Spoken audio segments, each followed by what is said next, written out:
Escape the chill this winter and chill out on the Gold Coast instead. From the world-famous theme parks to delicious culinary experiences, there is plenty to discover. Book now on all.com.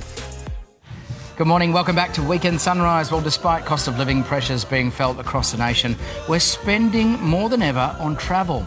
NAB's latest survey reveals Australians spent $46 million on travel in May. That is up $3 million on the same month pre-pandemic.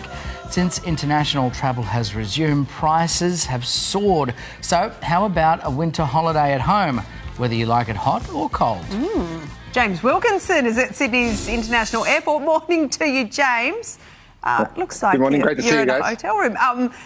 How are the queues at the airport this morning? Sydney Airport this morning, international, probably about 20, 25-minute queues. I think they had 10 of the 17 security lanes open, which is more than I've seen in some time, but it was moving pretty fast, actually. As we know, flights take off at different points of the day here, so mornings are generally pretty busy. A lot of those US flights are all taking off, and obviously US is booming at the moment, as we know from a travel perspective. So a few little queues, but nothing too bad. I'm here in the Air New Zealand lounge, which is a bit quiet all of a sudden now. It was a bit busy before, but Air New Zealand, exciting with these guys. They're about to launch 14 routes in 16 days, which gives you an indication of rebooting an airline, and a lot of it to places we want to travel to, places like Tahiti, places like Hawaii and Houston. And then in September, they're going direct from Auckland to New York City, which is going to be amazing. I'm not sure if you guys have done it, but the Auckland airport transfer takes a matter of 35 seconds to a minute to get through. So having that connection through to New York, I think, is amazing. But there's just so much going on. I mean, we look at sort of, Air Canada have just relaunching Brisbane at the moment as well. Delta are going double daily into Sydney later this year. So there's a lot of flights coming on, but Air New Zealand have only been operating 50% of international capacity.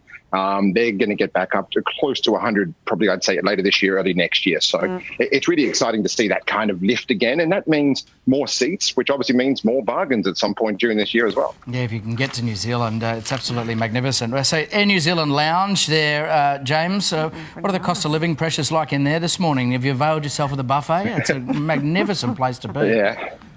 No, I was going to go and grab a Peroni after this. I haven't had a chance to grab one yet this morning. I'm getting a bit teased by that with the steps in Rome. I'm joking. That, you've scoured the globe for the best deals. What are the sort of the tips at the moment for the best places to travel and the best bargains that they can get their hands on?